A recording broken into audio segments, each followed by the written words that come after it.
হ্যাঁ ম্যাডাম, তাহলে আচ্ছা, প্লেট নিয়ে এসো। সাদা ভাত আছে? সাদা ভাত আছে। তুমি যে আইটেম করছো এটা সাদা ভাতের জন্য আচ্ছা স্যার, তাহলে ঠিক আছে।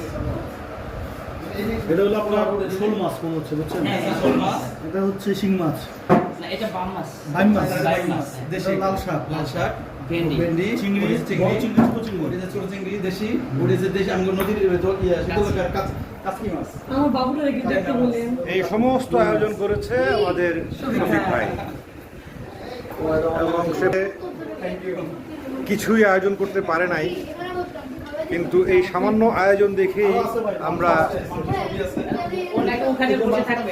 হতবিহ্বল, অভিভূত এবং তো কিছু আয়োজন করতে বলে। ইলিশ মাছ আছে। হ্যাঁ কি নাই। আপনি শুনছেন? হুম